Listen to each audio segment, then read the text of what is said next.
nakarating na tayo dito sa ating store at ito yung napagbayaran natin kay wholesaler. So, medyo madami-dami. Yung balance natin nung nakaraan, 781. Kaya binayaran natin. Kaya naging 3,397. So, ito ang binili natin. So, ilan ba yung nabili natin na... So, 5 ang nabili natin na OPAF.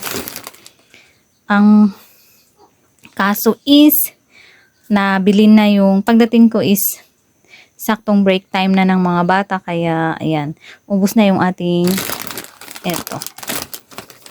Kaya, ayan, ubos na nga. Ito na lang ang natira. So, mabenta sa mga bata ito. Tapos, ayun, tuyo na binawasan nila sa baba. Tuyo. Tapos, may juice din tayo.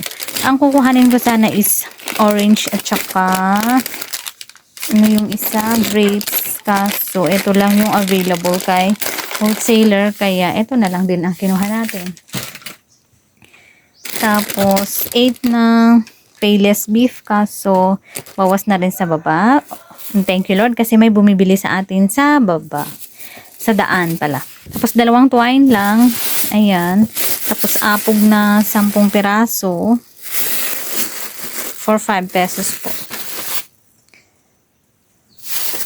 Teka, parang hindi 5 pesos. Ito malalaki. Tingnan ko nga mamay. Apog.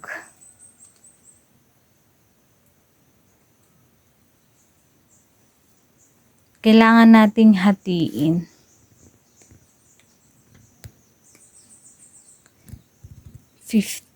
Kasi 10 malalaki eh. Tapos 2 tayo na kape. So kailangan natin mag-imbak-imbak din ng mga ito. So ito lang yung nasa bag na ito. Tingnan natin yung iba. Ay, bumili din tayo ng isang ganon. Ay, sorry po. Tapos, dito sa isang bag is may kinuha tayong isang tie na magic sarap. Kasi, binili ni ate yung isang tie natin. So, nag-wholesale lang tayo. Minsan. Tapos, 5 pieces na gata. Fiesta. Bago si Fiesta. Tapos, eto. 3 Milo. 3 Milo na 300 grams siya. Parang butas ito. Hindi siguro.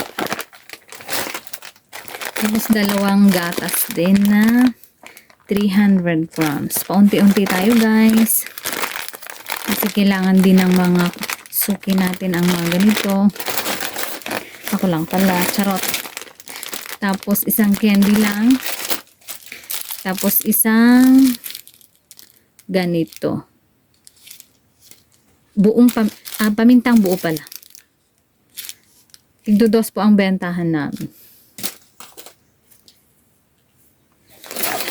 Tapos 3 chick booster kasi meron tayong alagang manok din and nagtitinda din tayo kasi may bumibili din na kapitbahay. Chick booster.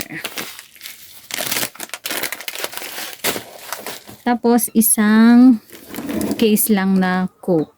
So, nilalagay natin sa bag natin para medyo carry belts natin maglakad. So, ayun lang guys, yung ating napamili for today. So, this is Verondi, ang igorotang tendero from Nueva Vizcaya at naniniwala sa kasabihang panatilihing nakatapak ang paa sa lupa para hindi ka matumba. At yung isa na, daig ng maagap ang masigap. So, bye-bye po. Ingat po in lahat. God bless. Ay!